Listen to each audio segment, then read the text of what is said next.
going on, everybody? My name is C4. Welcome back to more C4. And today we got our post-game reactions to the Philadelphia Eagles' 34-28 victory over the Minnesota Vikings. Let's talk about it. Eagles are 2-0. The bad news is that it's ugly 2-0. You know, we have expectations that we're the best team in the NFL. We're the best team, at least, in the NFC. And, I mean, technically, to be the best, you got to beat the best. To be the man, you got to beat the man. And right now, we are the man in the NFC, and no one's been able to beat us. However, offense needs to figure it out. You know, Philadelphia last year, Jalen Hurts figured it out. Utilize big-time weapons on the outside. A.J. Brown, Devontae Smith, Dallas Goedert. And we could run the football when we wanted to, when we needed to. But it was like we attacked through the air. And through 2 games this year against both the New England Patriots and Minnesota Vikings, passing game has been very inconsistent. Looks. I don't know, really. You can only assume. Everyone can only assume. Is it the play calling? Is it the new offensive coordinator, Brian Johnson? Is it Jalen Hurts? Is it some combination? I feel like the truth is like a combination. Brian Johnson's not calling a great game. Jalen Hurts is not seeing the game that Brian Johnson is calling. And I don't know how different a Brian Johnson scheme is and play calling is to what we lost in Shane Steichen. Yet it's only been 2 games. Maybe we'll have a little bit more of a good, reasonable take on the difference in a couple weeks' time. But I also want to say the one thing. I haven't seen the raw cut-ups of this game. It almost feels like both games are against a Bill Belichick-style defense, right? One against literally the GOAT in Bill Belichick week 1. And then this year, one of his disciples in Brian Flores. And, like, is there a chance that these teams are just all in, selling out, taking away Devontae Smith and A.J. Brown as, like, that's their top priority? And last week took us a little late to realize that we could just run the football. We saw that play out today. It was just like, all right, you're not going to stop the run at all. We're going to go and run for 259 total yards. Like, Vikings were giving us the run and daring us to throw.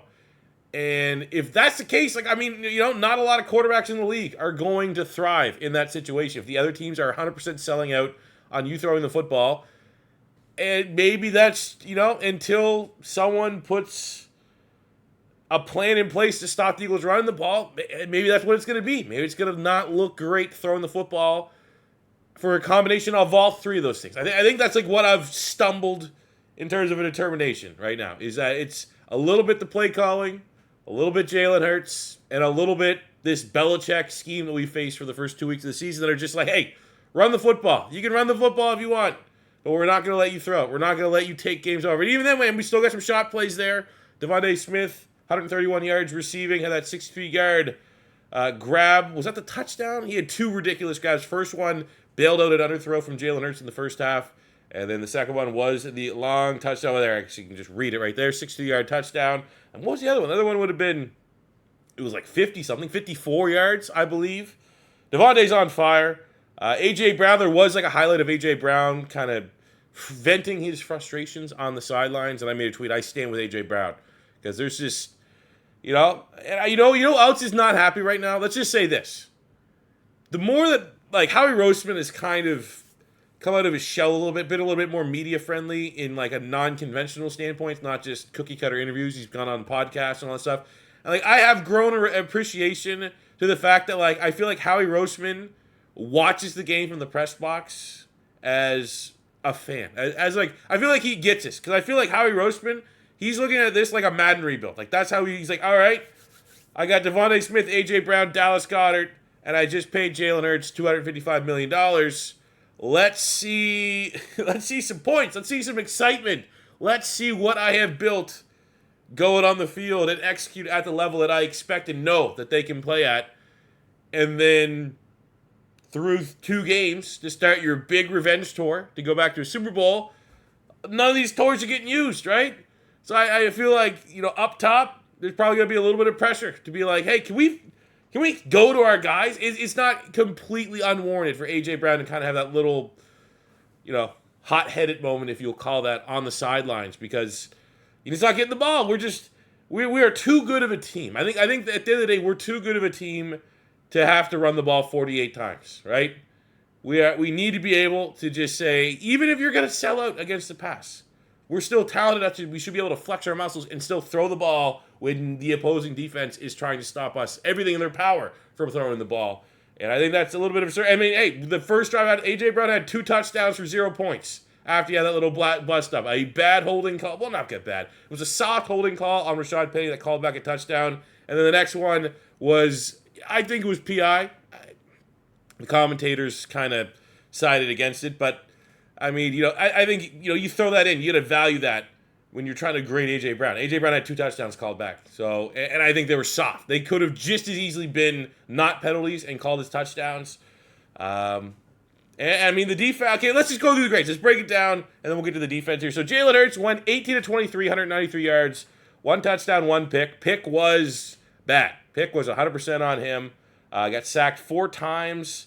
And I remember vividly in the first half, he did an RPO where he 100% should have given the ball to DeAndre Swift, ended up eating a sack on that. So, a lot of those sacks did come to Jalen Hurts. I remember another one, too. He just check it, just throw it away. One where the play was dead, and he just kind of, took an extra. You're always going to get that. You're always going to get that with a quarterback like Jalen Hurts because there's times that he does that. There's times that he doesn't throw the ball away and ends up making a spectacular play. And I think, understanding that, you got to take the good with the bad for the, Jalen Hurts trying to extend plays. But those sacks mostly were on him today. 35 yards rushing, had the 2 QB sneaks. Again, I don't know. Is this going to make me sound like a Jalen Hurts haters? Again, going back into that camp, even though we're best friends, clearly. I think some of our struggles are on him as well, and I'm going to have to give him B-. This felt like 2021 Jalen Hurts. So what we've seen through 2 games looks like 2021 Jalen Hurts, and I'm not saying that is him regressing. I'm not saying that that's who he is.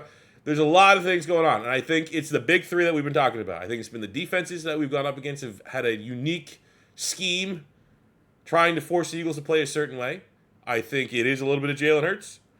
I think it's a little bit of a new play caller. So that stuff's going to take time. I think we got a winnable stretch of games coming up here. What do we got? The Rams, Bucks, Jets now without Aaron Rodgers.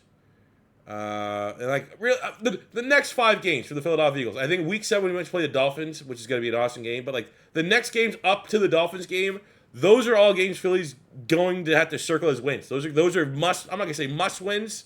It's the NFL, but those are games that Philly are going to be heavy favorites, and I'm expecting them to win. And I would say by the end of that stretch, right before the Miami game, I think we're going to know what the Philadelphia Eagles offense is going to be in 2023. I think it's going to be frustrating, and we're going to be able to complain, and they're going to be valid complaints. But I think, just to give everyone time to catch up and try to get on the same page, I feel like that would be the grace period I'll personally give him before it's all right, this got to be conclusive. It's not working out, be it Brian Johnson, be it something with Jalen Hurts, be it the wires being crossed. I feel like, okay, game 1, game 2, Bill Belichick, awkward, always difficult defenses, make games ugly. Okay. But now, we get the Bucks coming up. They're nothing crazy, no disrespect. And in that stretch of games, we're going to know, we're going to veer off from this Bill Belichick defense enough to be like, okay, can we eliminate that some of this issue is the defenses are going up? And can we start to, sift through all the garbage and find out what is the core issue for Philadelphia Eagles struggling right now? But that's just a long-winded way of saying Jalen Hurts is not playing his best football. He's not playing like a $255 million quarterback, and I'll give him a B-, and that's like a B- trending towards a C+. The run game, A++, DeAndre Swift, 175 yards, had his touchdown. I think last week Kenny Gainwell looked solid. I don't think there was anything Kenny Gainwell did last week to, if he was RB1, if he was top of the room, to have to just go right to the back of the line. But, there's a noticeable juice difference, in my opinion, that I saw with DeAndre Swift here tonight. He was up for it, obviously, first game, for home game of the, to break it all in, and he's back. He's a Philly guy. So, I mean, maybe it was an emotional night for him. Got him extra charged up. But I think you got to go with the hot hand, especially with the offensive passing struggles. Go with the hot hand. I would like to see a lot of DeAndre Swift next Sunday in Tampa Bay. But A+ for the run game. It is what it is. I don't hate how we won this game. They were clearly selling out to stop the pass. And we're like, all right, we're just the best running team in the NFC. So here you go. 48 carries, 259 yards averaged 5.4 yards a carry. For the receivers, tough to really grade a whole lot. They didn't do a whole lot wrong. I'll say right now, I lost on a $20 parlay. Dallas Goedert needed 25 yards, and it would have smashed. And he somehow had 6 catches and only got 22. And I lost another bet. $20 is 50 yards for Jefferson, 50 yards for A.J. Brown. Now, my buddies also put these bets in, right? And they're down. I would easily pay $40 for the Eagles to win every week. All right? So, it's at the end of the day, if it was a loss, I'd be feeling a little bit different. But I would pay $40 for Eagles to win. So I'd just throw those bets away. But, A.J. Brown did nothing wrong. He had 2 touchdowns called back. Obviously, Devontae Smith was ridiculous. Legit, we have 2 wide receiver ones. 131 yards and a touchdown. Dallas Goedert, again, just, no real drops. Just kind of shitty play. He got a little bit of that Nelson Aguilar treatment.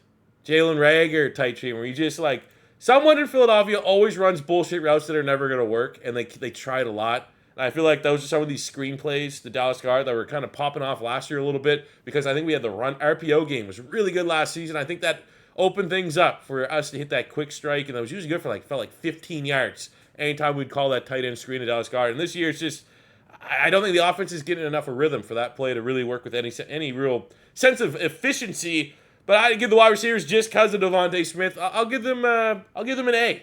Hey, they did everything they could for the limited amount that we put the ball up in the air. Special teams. Jake Elliott made a 61-yard field goal, which was awesome, but Covey had a fumble. We were very lucky to recover that. We also had some fumble recoveries on special teams. How many won? Remember Justin Evans, I think. I think all in all, special teams still not sold that's going to not be an issue at some point this season. Still not sold. Still haven't seen enough to say that special teams probably won't eventually cost the Eagles maybe a game this season. But they break even. Give them a B+. Defense. Philadelphia Eagles defense, kind of like a good, the bad, the ugly. The good is pass rush feels solid. Josh Sweat got a sack. Jordan Davis got a sack. Jalen Carter had a really nice TFL in the backfield.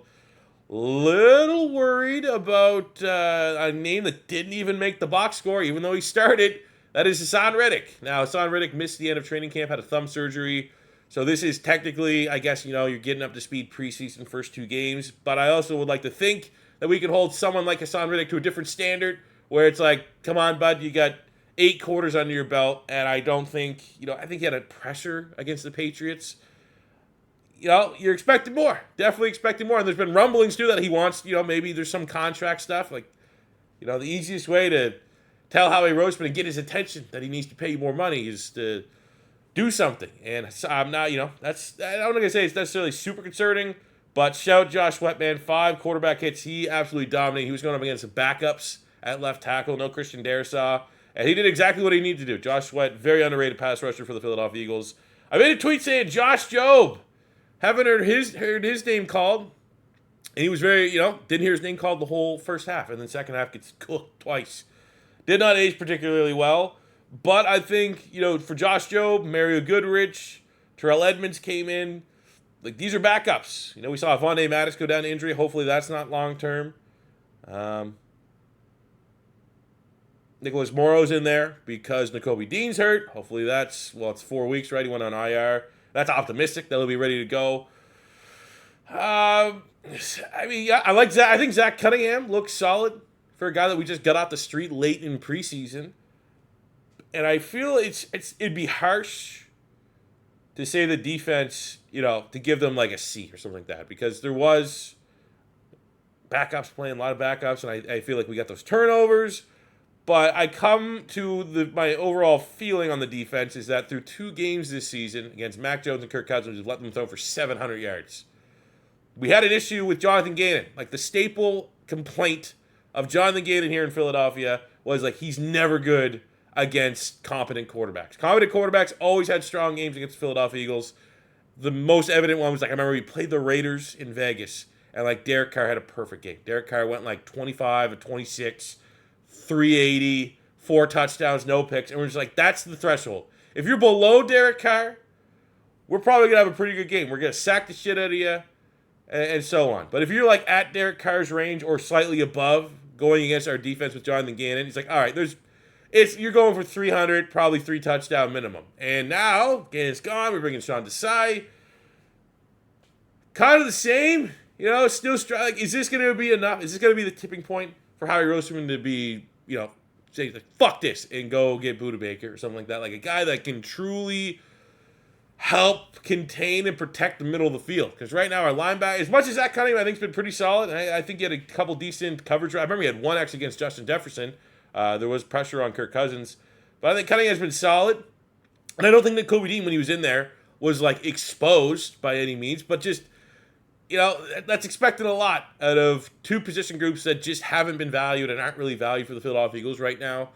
And that just so happens to kind of lead the middle of your field. Those are the guys that are supposed to protect the middle of your field, and that's a weak spot. Teams are going to attack that. Could someone like a Budda Baker come in and make that maybe a strength for the Philadelphia Eagles? And I feel like someone like Budda Baker, we don't know if he's available, but someone like Budda Baker could help tonight a little bit. Because if you start to get a little bit more comfortable with Terrell Edmonds and or, you know, a healthy Reed Blankenship, getting him back out there, but you would have an injury to an Avonte Maddox, then you could just easily kick Budda Baker into that nickel corner and then go with whoever, Reed Blankenship, Sidney Brown, Terrell Edmonds, Justin Evans, whoever they're going to end up going at the other safety spot. So I feel like you get a lot of versatility with someone like a Budda Baker, and that could be that big-time needle-moving before trade deadline type move that Howie Roseman needs to make. But, you know, a mixed bag of I'd give defense B, maybe trending towards a B+, because they did get the stands when it mattered, and it felt like the defense needed to... You know, again, another week where it felt like the defense, when the offense was sputtering, the defense kept us in that game. And I don't want to be too overly harsh for that. So if I had to give a game ball, easily, DeAndre Swift, when all is said and done, I think he will be there's never going to be a bell cow type guy, but I think he probably is going to lead now in that running back room, be the first guy off the bench. And I like to see him continue this performance. Maybe not as many carries, though, man. Let's get this passing offense going. Let's start seeing this $255 million quarterback not just QB sneaking on the one for touchdowns, which is awesome. It's the best play in football. But we have too exciting of a team to play like a military academy. So let's expect better, but an ugly 2-0 is way better than a pretty 0-2. And you can almost say that's, you know, Minnesota has put up some pretty big numbers offensively, but they are 0-2.